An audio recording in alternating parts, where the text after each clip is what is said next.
New Thought Media Network. We are a global broadcast network of positive music, media, and entertainment, inspiring humanity's evolution along the journey of enlightenment and creating a world of love, peace, empowerment, and prosperity for all. New Thought Media Network. Positively inspiring.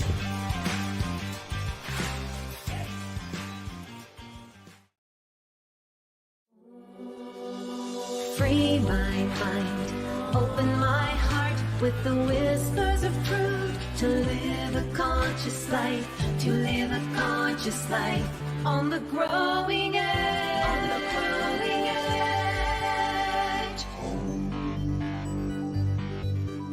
edge. And now, here's Allie. And good morning, good afternoon, good evening, wherever you are. And if you're watching this live or if you're watching this as a replay, I'm Allie Benjamin, and it is my great joy to be here today on Growing Edge Live, our weekly show, where we have conversations with soul-centered individuals that are channeling their time, their talent, their energy, their resources, their passion, their creativity into doing good works in the world. And today we have another amazing guest, and I can't wait for you to meet Jeffon Seely, and you will in just a minute. So I've had a bit of a crazy morning, woke up to have a flat tire, and it's been go, go, go ever since. So I would love to simply start with a deep breath, a centering breath, and invite you to join me. So if you will, just take a deep centering breath. Arriving, settling, opening. And I invite you to relax wherever you are. Just take a break. Sometimes I know I listen to podcasts and watch YouTubes and I'm busy multitasking. And I know that this conversation that we're about to jump into is going to share with you something that your soul, your ego, you need to hear. And I want you to be all ears, because this beautiful soul, Jeffon, has a truly inspiring story. And I want to just dive right in. And so I'm going to read a little bit about Jeffon. Jeffon Seely is an international transformational speaker, business consultant, and coach. Jeffon's consulting work focuses on empowering businesses and leaders to transform their culture into one that recognizes the inherent worth of each individual and opens the doorway for exceptional performance. Jeffon's coaching work aims at helping each individual unlock their potential and use their voices to make an impact and create additional streams of revenue in doing so.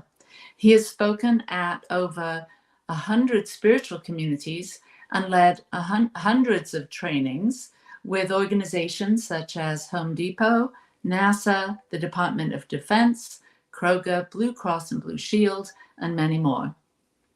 Jeffon is committed to transform and dedicated to influencing each person he comes into contact with, not only recognize their potential, but to realize it. Jeffon, welcome.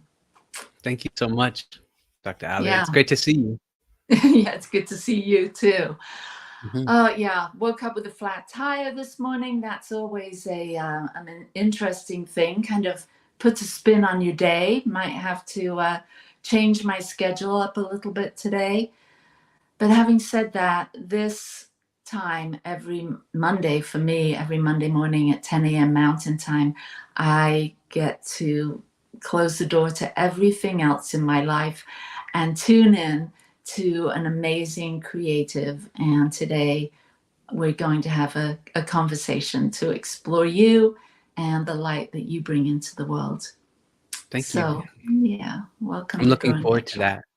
I have to say, the phrase that you said about multitasking is something that I often do. I have if I think it would be very fascinating if anybody could just stop and look at all the tabs that are opened, all the emails that need to be replied to, all the text messages or voicemails that you've yet to listen to.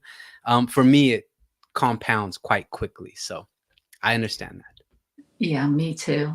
Yeah, if anyone opened up any one of my 10 Gmail accounts Yeah, and looked and right. looked at all the mail I haven't bothered to look at, or yeah, it's we live in a crazy world, coming in as someone that grew up during the time of, when computers came on into reality, being an adult when that wasn't the case, and then having it come into my life. I think we're us people at my age, we're probably a little bit, well, a lot slower than the kids that are, making their way into the business world these days, that grew up with, they're hardwired, it seems like, to Mhm. work on all of that. So maybe younger generations are more efficient at multitasking. I don't know. Perhaps, but yet being able to sit down and quiet your mind and focus on solely on the task of reconnecting with yourself is something that I think will span all generations throughout all of time. So, Yeah, it's kind of an ageless wisdom that's mhm, been a thread through a lot of my along my path anyway to discovery, from most definitely. studying Buddhism and mindfulness in general, which is Mhm. something that you and I can talk about a little bit later on. Yeah. So, who's Jeffon? Where did it all begin? Who were you as a little one? Where did you grow up, and how did you get to be where you are today? Tell us a little Yeah. bit about your personal evolution. Yeah, well, I think in order to recognize or remember who we are individually, we have to begin to understand from who and from what we've came, where we've come from. And my mother was adopted from Scotland. My father is African American, was raised here in the United States. My grandparents on my mom's side, interestingly enough, were on a building mission for the Mormon Church, which will eventually reveal where I was born. Um, and they walked into a orphanage in Scotland. My grandmother was unable to have children, and they saw this almost 2-year-old little girl, and something drew them to her, and they adopted her and brought her back here to the States. And that young girl that they decided to provide an opportunity with, that experience of life just happened to be my mother. So I often think back to the unique circumstances that have aligned with precision that has enabled me to simply even take a breath. And then obviously my parents meeting, and I was born in Salt Lake City. Um, Very unique for those of you who have yet to be visit Salt Lake City. I know Dr. Ali and I have deep experience with Utah, which is a phenomenal, beautiful place, just to say the least. But in Salt Lake, grew up with my grandparents. My mom started going down a very slippery slope of drugs and addiction and failing to recognize the light that my sisters and I saw shining within her. My father had his own bumpy path that he was on, and that took him out of my life for a handful of years till I was about a senior in high school. And being raised with my grandparents in a particular part of Utah where a lot of people did not look like me, I just started to allow the outside world to dictate and say who I am and what I could do and who I could become and what my life would look like. And I put myself in a small box of limitation that I believed other people were placing me in. So very young age, and it still pops up from time to time, allowing the outside world to be more boisterous and louder than what's happening in here. And it's important for us. It was important for me to begin to recognize that. But all that being said, eventually uh, finished high school, went in on to college, into the accounting field for my degree. And during that time, my father's friend gave me a book. It's not this Essential Ernest Holmes book, but it's a book similar. It's a Course in Miracles. And he just told me, open it up sometime, open it up. And I hadn't been religious. I mean, I would look at the Bible. I left the Mormon church when I was about 10 just due to circumstances that happened there, and my grandma allowed me the choice. And yeah, I eventually opened the book and something connected with me. And I started recognizing that perhaps this Christ idea and the idea of Jesus, as phenomenal and incredible as this individual could have been, the impact that he may have made, depending upon the lens that you choose to view it. Perhaps it's a consciousness that we could all seek to move towards. And that idea of Christ consciousness opened up a doorway within my conscious mind. And that ended up taking me down the pathway of spirituality and spiritual truth. And then eventually opened the doorway for me to start speaking and all of these types of things. If I told you the whole story, we'd be here for many hours, but that's the gist of it. Wow. So you were, as a young one, primarily with your grandparents, and so until you were 10, you were immersed in the LDS culture, and you lived in the Salt Lake area. Correct? Yeah. Yep. And so did you have um, a fondness for what you were learning on a spiritual level? I know that there's the whole culture in Salt Lake. Probably when you were young, most of your friends were probably LDS. And so there's a particular lifestyle to that, living here in Utah and being immersed in the culture. But what beyond that, beyond just the cultural impact, did you have a spiritual interest in what you were discovering at the Mormon church or outside in nature? Or, was there something that was born in you at that early age that gave you an interest in spirituality outside of the church? Well, I think one thing that my mother, I would say my dad, my grandparents did an incredible job is helping to instill this idea of compassion and love amongst each other, especially. So there was a lot of love and appreciation that was always circling through our house, despite a lot of chaos that the outside would look in and say, wow, that's quite hectic. So there was always that. My grandfather was uh, an incredible carpenter and foreman, oversaw a lot of churches and things being built, and worked very heavily with the park service in throughout the state of Utah. So he would go in and help design where state parks would be and things of that sort. Not He can't design nature, but this place of nature is beautiful. This is where the campground will be. So he would take us on quite a lot of trips into nature, and I really enjoyed just being out and seeing that, being in nature all the time. And we had a cabin down in Schofield, which is south of Salt Lake, about an hour and a half or so. But I would say within the church itself, I always just knew that there was something more. I felt that at a young age. But Rev Ali, it's when you're immersed in that culture, especially as a young child, you aren't really questioning what it is or why you do this. Particularly if all your friends and everybody within your community is doing the same thing, then it seems if you're not doing that, there's something going wrong with you or your family. And people often in that type of community at that time would make you feel as if something was wrong if you weren't Mm-hmm. exactly that same version. But I just always knew there was something more.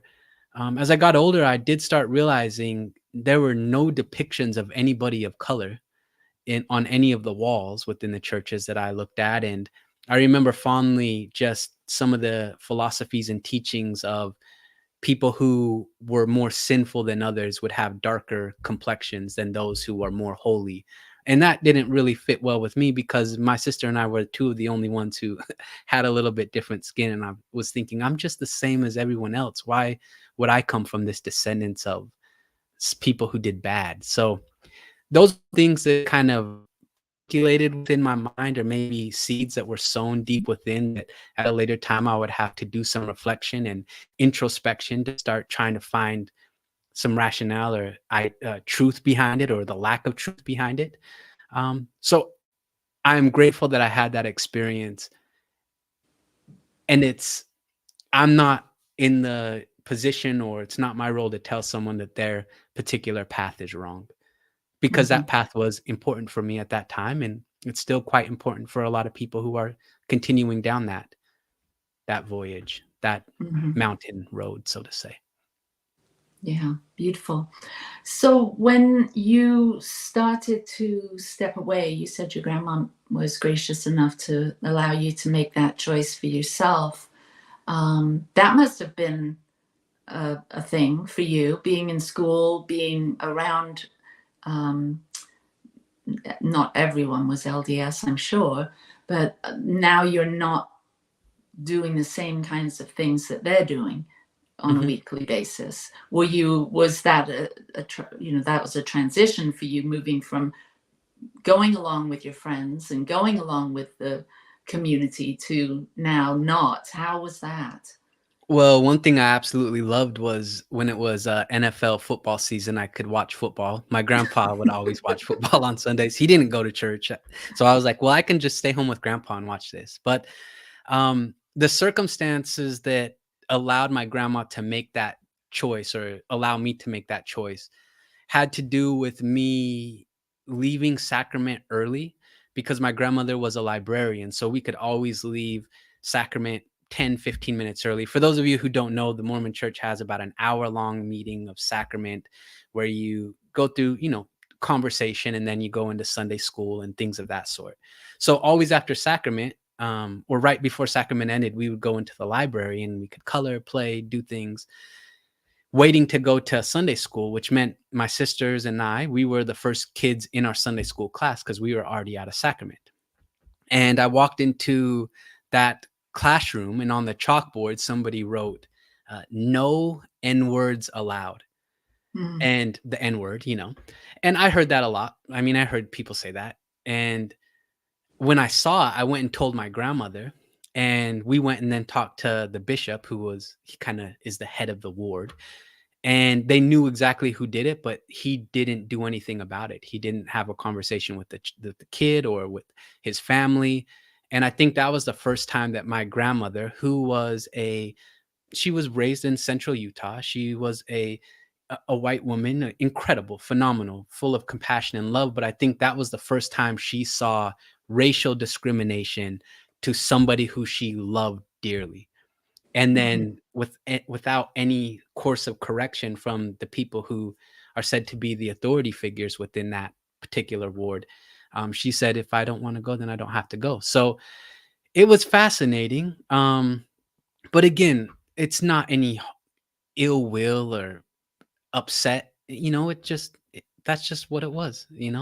What a dilemma, for not only for you but for your grandma, to for you as a little one to feel the sting of those words that must have really impacted you. And what a sting for her. Her beloved faith was no longer a safe place for her beloved grandson. And that must have, did you see it? You got to stay home with your grandpa and watch NFL. Yeah, You're 10 years old. only for a few weeks, or only for a few months out of the year. But yeah.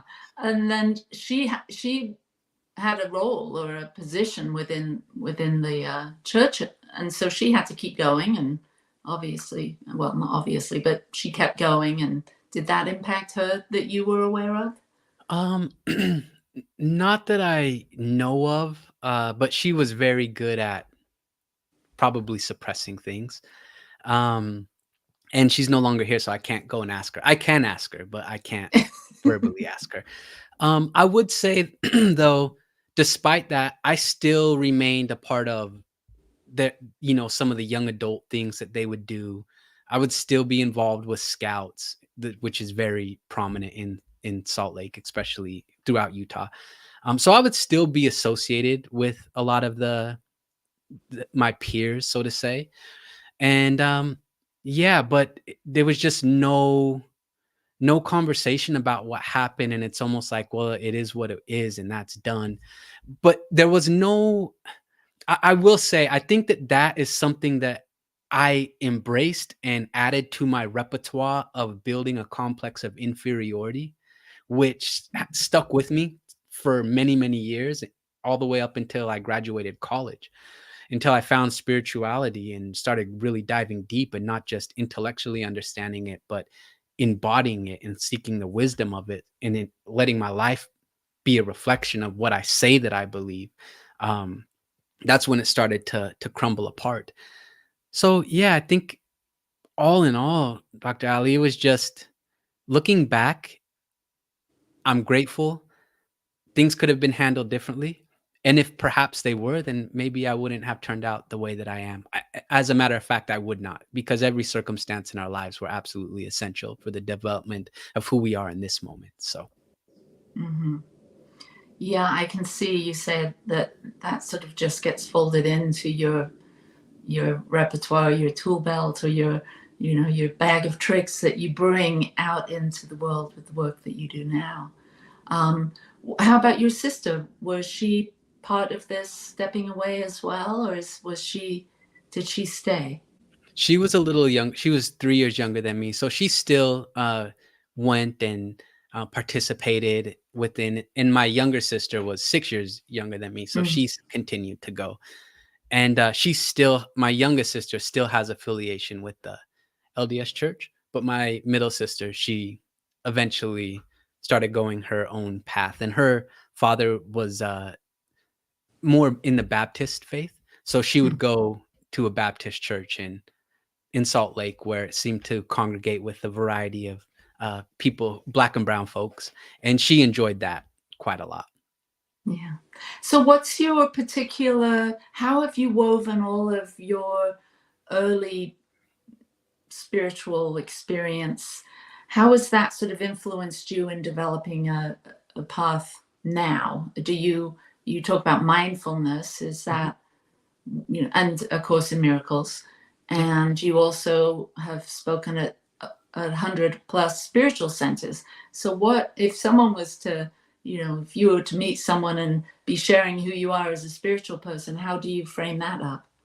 Yeah, well, first and foremost, I would begin by saying that the same energy and essence that enables us to live our lives, to take a breath, to move throughout our unique experiences, that same energy and essence that is enabling the earth to spin in this moment. It's enabling the sun to shine down upon this earth. It's enabling the trees that are reaching towards the light. It's enabling the seeds that are slowly awakening to their own inherent greatness as it's resting in soil that has been accumulating nutrients since the beginning of time. It is the same essence and energy that enables it all, and that is also within us. And so, if we begin with that understanding, then we know that regardless of whatever path we've traveled down, whether intentionally, whether consciously, whether purposely, or just happened to be the experience that we were brought into, it's all filled with that same essence and energy that enables the universe to simply be. It's God, it's the infinite, it's divine, it's the infinite intelligence.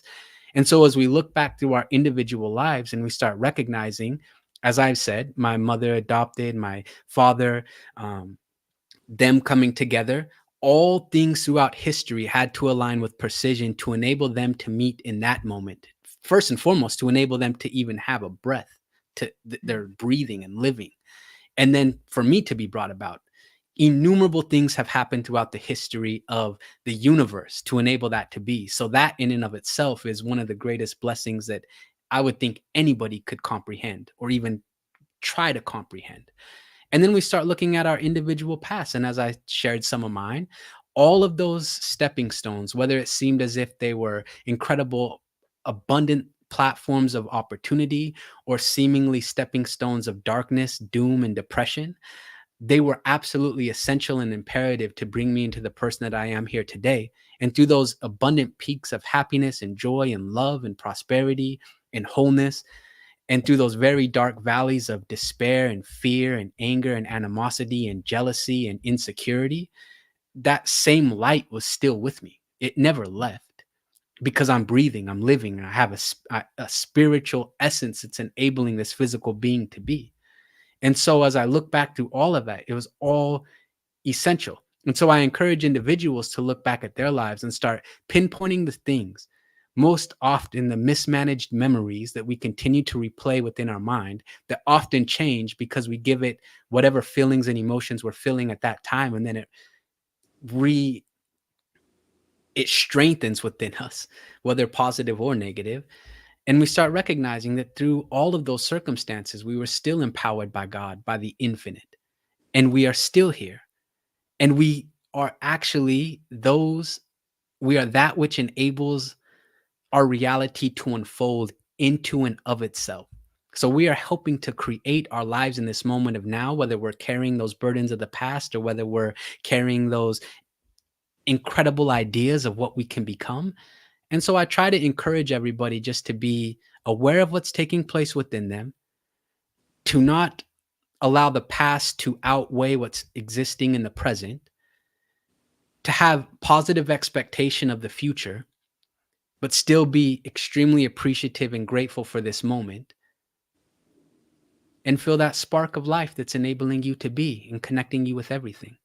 So that's kind of the gist of it when I have the opportunity to share with individuals. But it's one thing to share in spiritual communities or with individuals such as yourself.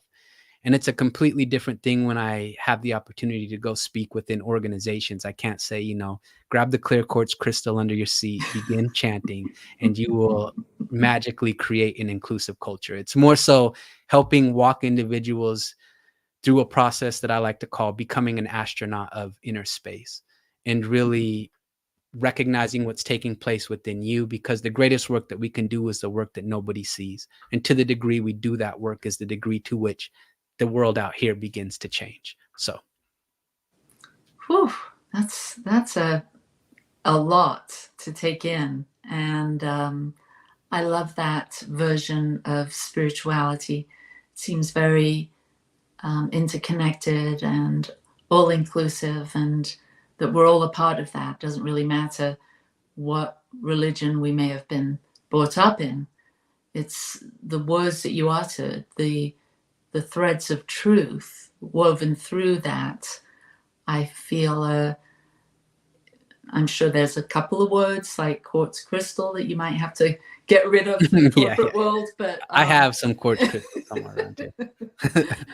But that is a beautiful way of bringing depth and meaning into maybe a corporate setting that has a sort of a spiritual flavor, but very common to all of us.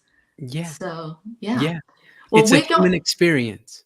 We're going to jump off for just a second and take a little break, and then we'll come back and learn more about Jeffon. Please help us say thank you to our organizational sponsors, including the Hefferland Foundation, Affiliated New Thought Network, International New Thought Alliance, Science of Mind Archives and Library Foundation, Center for Spiritual Living Denver, Center for Spiritual Living Midtown, New Thought Philadelphia, Planned Happiness Institute, Summit Center for Spiritual Living, One Heart Retreats, Center for Spiritual Living on the Lake, Unity Kitchener, Unity Spiritual Center Ottawa, Om Center for Spiritual Living, Satya Center, Begin Within Ministries, Center for Spiritual Living North Jersey, Unity of Savannah, and the Center for Spiritual Living Seattle, as well as all of our individual donors. Thank you for being part of the New Thought Media Network. Please like, share, and subscribe. New Thought Media Network, positively inspiring. The New Thought Men's Community proudly presents New Thought Men's Summit, Foundations, an online conference, September 22nd through 27th. Register today at www.newthoughtmens.community, featuring 22 New Thought speakers, ministers, and visionaries, sharing their wisdom of modern spiritual masculinity. New Thought Men's Community, empowering wholeness, centered in spiritual living.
Free my mind, open my heart with the whispers of truth. To live a conscious life, to live a conscious life on the growing edge. On the growing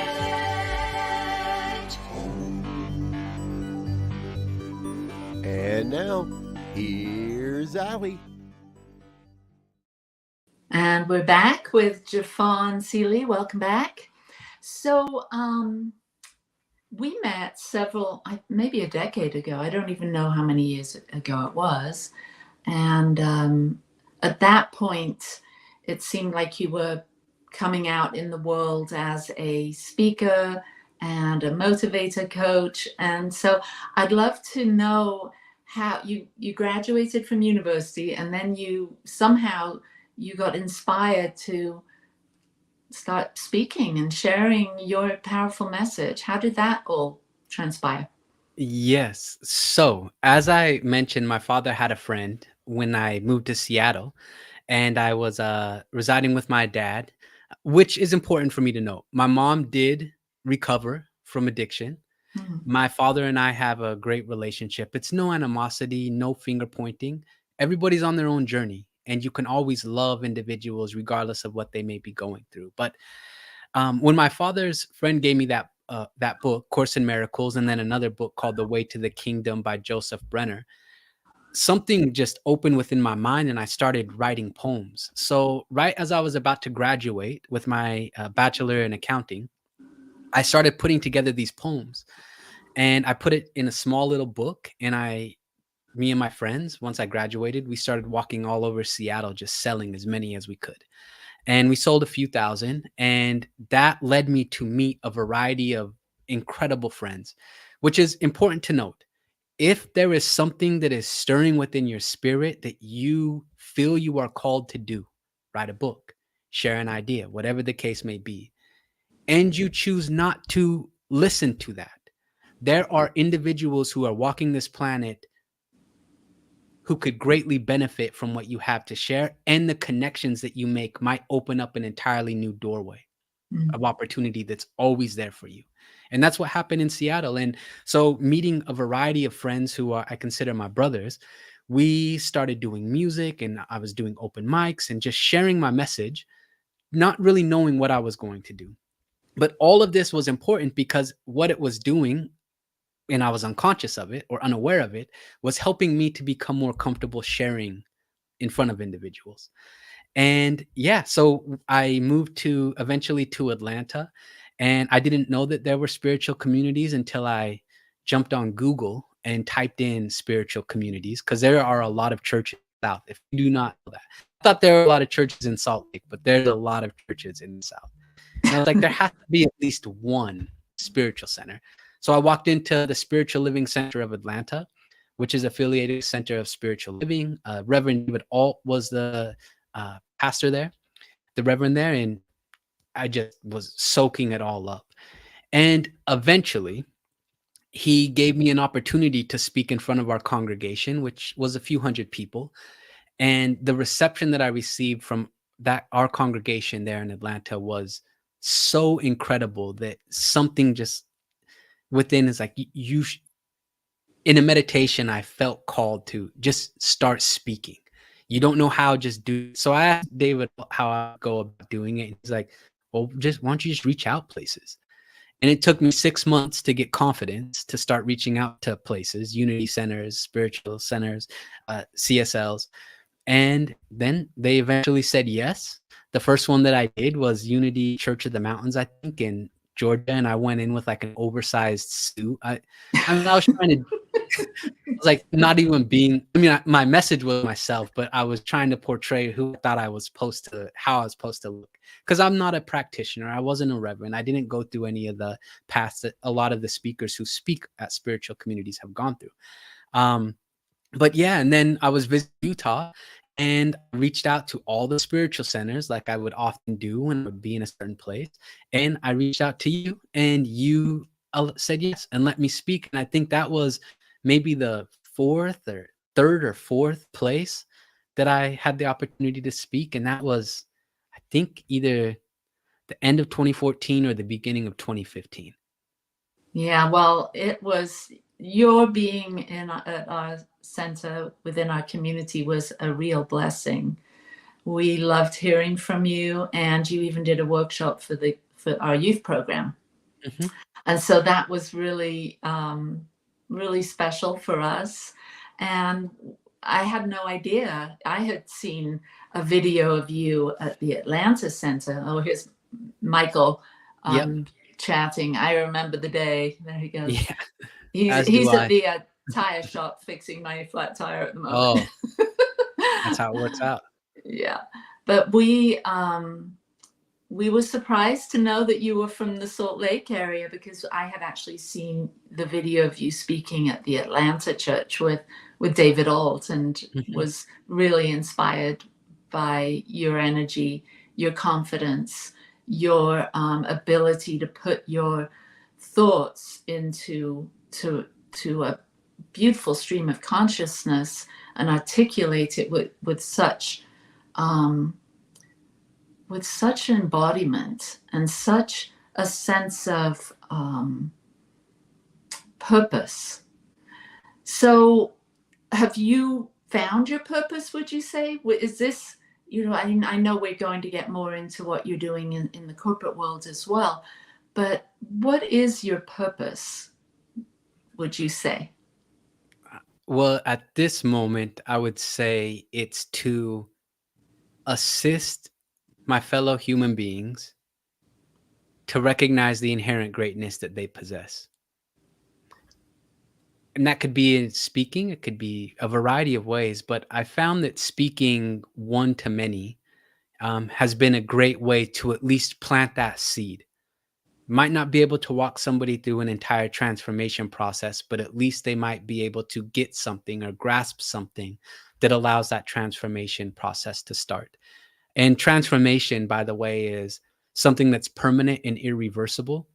It's not just changing somebody's behaviors or changing how somebody shows up, because change is what we do with our clothes. You could pick up your old clothes and put them back on, or the seasons, they change, but it's temporary. It's eventually summer, and then fall, then winter, then spring. And so change is temporary. It means we can go back to the way that it once was if this new way of doing things does not work out. But transformation is what happens when a tree blossoms from a seed. You can't squeeze that tree back into that seed. Or when we as humans, our conscious mind expands, we can't shrink back to the previous state that we once were. Once we have this idea that is freeing or revolutionary for our own experience. Beautifully said. So how you're now speaking at spiritual centers, you're on this podcast, which is with the New Thought Media Network. And so it's lovely to hear you sharing things, not being a practitioner, not being a minister, but someone that is inspired to inspire others. So how does that blend as you're going out into the corporate world? How do you bring these things that you're sharing as vitally important, mindfulness, understanding that we're all connected, understanding that we've got some that we have immense power to focus our attention and our energy, all of these things. So how is it easy to kind of put the cap on of the, in the world outside of spiritual communities and give a spiritual message, so to speak, or a message of mindfulness? How does that work? Yeah, I would say absolutely. It is. It is very. I think that it is very simple because you are speaking, from my perspective, you are speaking to the spirit. It's a spirit to spirit conversation, though we're delivering it in a human to human encounter. And so when I have the opportunity to speak, whether it's at conferences or within organizations or conducting trainings with executives or managers or the broad-based workforce, what I've always recognized, going back to when I first had the opportunity to speak at spiritual communities, is I am speaking to the spirit of the individuals who I have the privilege to be around in that moment. And so I can envision within my mind, before I even meet anybody, before I even know what the venue is going to look like, I can go within meditation and begin to connect with all of those individuals spiritually who I've never met before, and recognize that all of them are bringing with them a light that is shining within themselves, which is illuminated by the infinite, by God itself. And I am also bringing a light. My light, no light is any brighter than any other light. It simply is. And when we come together, I can envision that our lights are collectively coming together and it's illuminating brighter because we have the privilege to be there. And so when I begin to recognize that um, it's not about me, it's about connecting with all of them, and it's about being of service to them, it is very freeing. And I start recognizing that the only thing that has to change is perhaps the delivery of the content. But the message and the way that you articulate can still connect with people, whether it's in a spiritual center, whether it's one-to-one, or whether it's you're speaking at a conference with 2,500 people. You can still connect with each individual personally because you are speaking to the spirit of that individual. And the spirit that connects us is interwoven throughout all things. So that's how I envision it. However, now, what you choose to share within the corporate realm, you have to be very applicable and specific to pain points that they might be dealing with. It could be people, it could be teamwork, it could be getting individuals to work well together, it could be finding the next generation of talent, it could be dissolving barriers that are continuously creating conflict, it could be helping particular teams be able to maximize their performance and productivity and all of those type of things. So you just have to recognize what you're speaking to, what problem you're solving, and then your delivery is still spirit to spirit, but you're just using words that work in that realm or in that environment. If that makes sense. Yeah. So I'm sensing on hearing your story and especially your childhood and not feeling included, that would be a part of your focus: diversity, inclusion, equality. How does is that a theme that sort of runs through the companies and corporations and spiritual centers that you work in? We see it if we turn on the news, if we're out and about, we definitely get a feeling that there is division, there is inequality. And so how have you formulated your guidance, your trainings to speak to that in the corporate world, especially, I guess, or organizations? Yeah, well, I do have to just shout out a really great mentor that I've had, Dr. Bill Guillory, who's located in Salt Lake, and he's been doing diversity and inclusion work for 30 plus years. And he's really helped me understand and learn a lot as to what works and what doesn't work. And I would say, yeah, diversity and inclusion is a very important conversation. However, it's also something that can be weaponized and can actually create animosity and guilt shame for certain individuals. And when people feel like they're being cornered or being bombarded or being told that they're the reason that this is happening, it's very easy for people just to completely shut down. So I've found that there's a unique way that we have to begin to approach this. First and foremost, if we talk about diversity, we can just look at planet Earth and recognize it's so abundant because of the diversity upon it. From the macro, we're talking mountains, oceans, lakes, rivers, and streams, down to the micro, whether we're talking about biology or microscopic organisms. It is what it is. This planet is what it is because of the immense diversity. And without that diversity, life itself would not be able to flourish in the way that it does. And if we think about it from a human context, we start recognizing that there are no two people, whether if we look the exact same, come from the same area, grew up in the same environment, went to the same church, whatever the case may be, there are still differences. And if we replace the word diversity with differences, we start recognizing then that diversity or differences are an inherent part of our human experience. The question simply becomes, do we allow those differences to create barriers, to create breakdowns in terms of communication, or do we allow those differences to actually create the creative tension necessary where we both collectively or uniquely can begin to move towards a different realm? So individually, we have to begin to recognize the differences that we manage well and the differences that are more challenging for us to manage. And that's an internal job. A company can't do that for you. CSL or an affiliated New Thought Network can't do that for you. You have to be able to look within yourself. And then inclusion itself, we start recognizing that there are naturally, we often include some and exclude others, as well-intentioned as we might be. And if we become consciously aware of when we are falling into these habitual patterns where we naturally exclude individuals, we have to ask ourselves why. Or when we include certain people, why?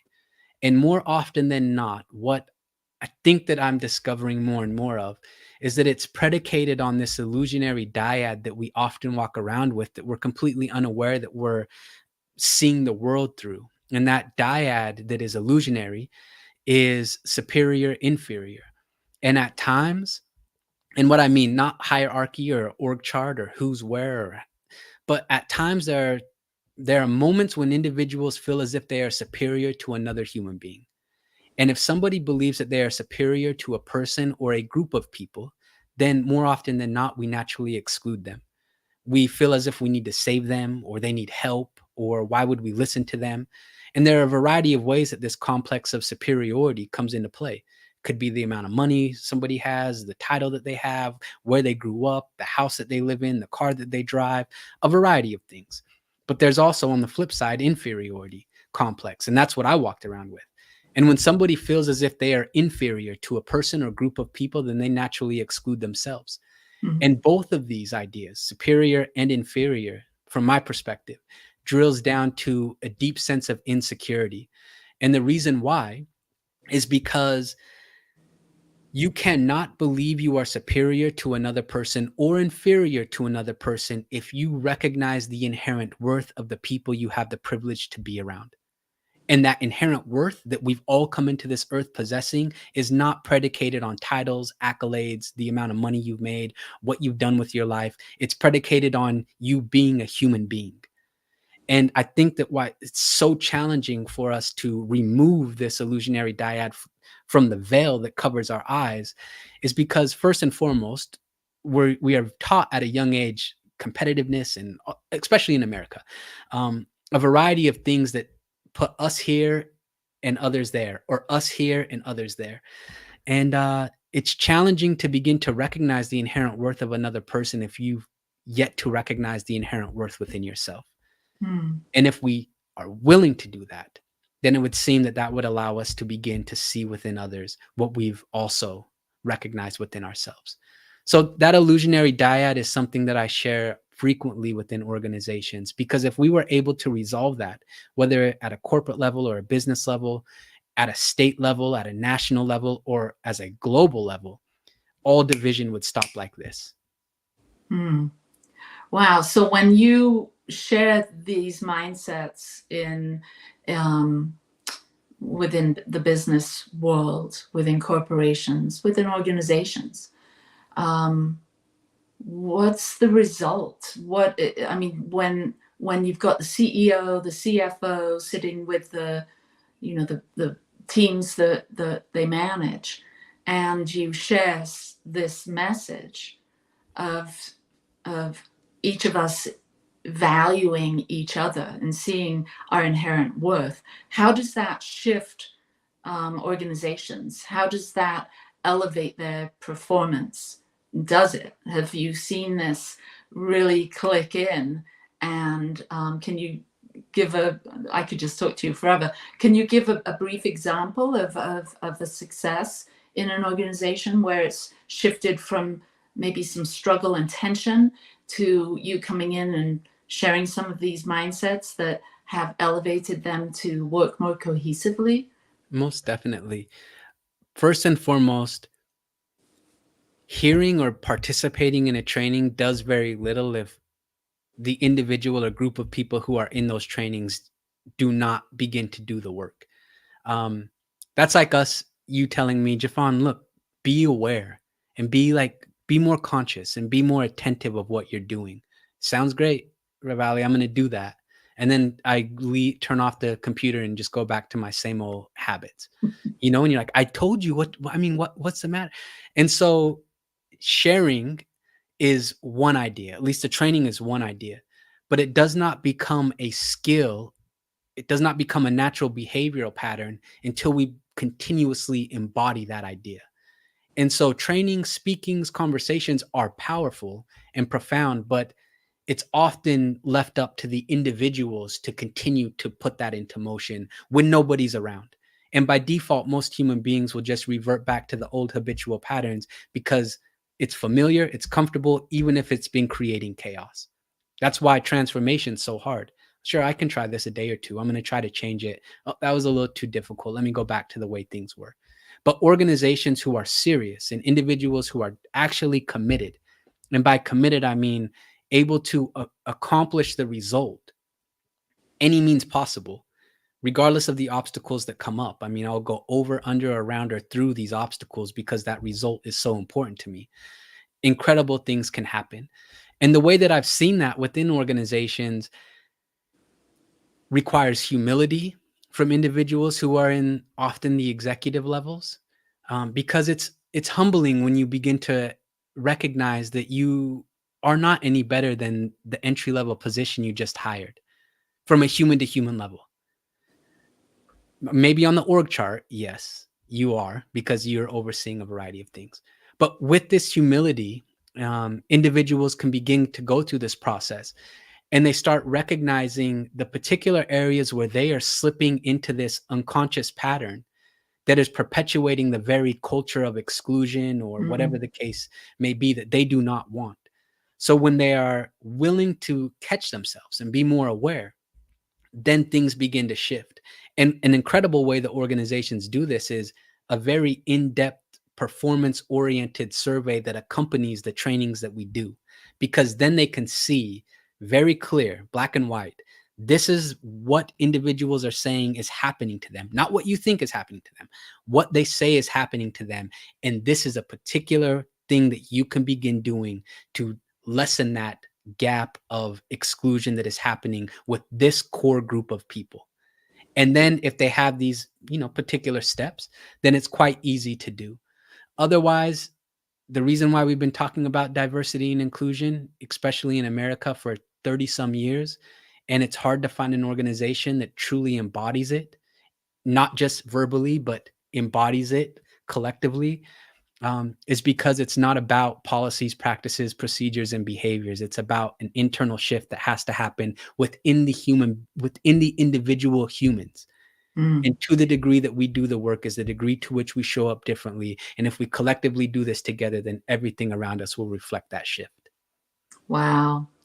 Well, I can only imagine the impact that you have when you bring, when you share these mindsets, these concepts, these principles with, people at all different phases of a corporation or levels of a corporation. So I want to, I know people can connect with you. We've got your website here, JeffonSeely.com. How do you see working with the people in the spiritual world? You know, those that are, I know for talking to my peers, a lot of churches have closed the doors. A lot of spiritual centers have changed into educational centers. And I know that but that's what we've done. We've closed our doors. We're not doing what we're doing. But there's so many people that, like you, have this desire to make an impact, this desire to connect with others, but maybe haven't figured out, you know, the business side of it, or how to organize themselves so that they can connect with others and be heard. So can you work with ministers and practitioners and people in, you know, that aren't in the corporate world? Can you share a little bit about that? Most definitely. Well, first, the answer is absolutely yes. There's been something that's been stirring within my heart for quite some time. And so many ministers that I know, practitioners, individuals who are in spiritual communities who have so many incredible things to share, incredible ways of articulating. It can be challenging to be compensated for the knowledge, the wisdom that you have to share with others. And one of the most profound ways that it shifted for me from speaking at spiritual centers, look, there's 52 Sundays in a year, so you could have 52 opportunities to speak. I get it. But a lot of spiritual communities, as Dr. Ali just said, they don't have a mass amount of funds to be able to compensate speakers to come in. It's an incredible place to speak. It's an incredible community to be a part of. But as I shifted from speaking solely in spiritual communities to finding ways to work with organizations, things transformed for me. Because there are organizations who set aside tens of thousands of dollars in budget every year for particular training.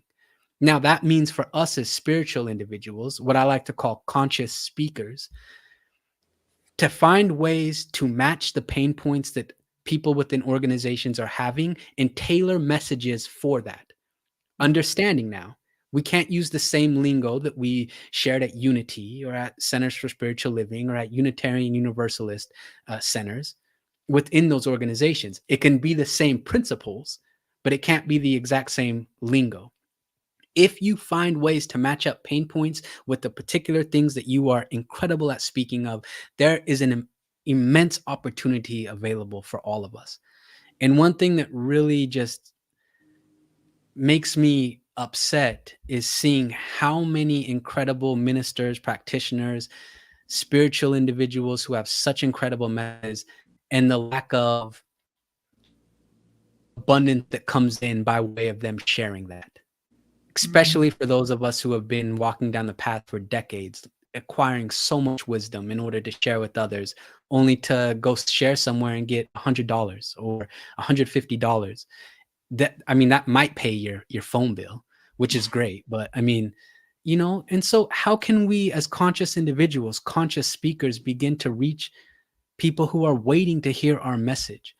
And that's something that I've been seeking to develop and start sharing with individuals. I've done it with a few people that I've met.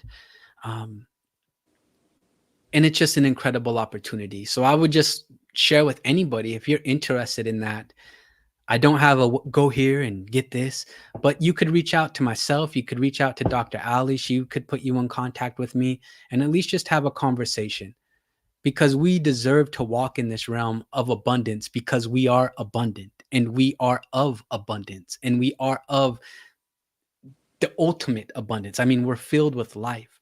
And so find ways to share your message and reach people who are waiting to hear you, and solve the problems that you are here on this planet to solve by way of using what you use every day, which is we all talk at least one time a day, and just share it with more people.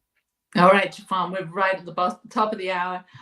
Thank you so much. And I'm just so blessed that people got to hear you, connect with you. And yeah, we'll get people coming your way, JeffonsSeely.com. And thank you. stay on because I want to have a chat with you before. And I'll see you next week, everyone. We've got Reena Jinwala from India, and she's got an amazing message. We'll hear from her next week. Mwah. Peace and blessings. Namaste. Free my mind, open my heart with the whispers of truth. To live a conscious life, to live a conscious life on the growing edge.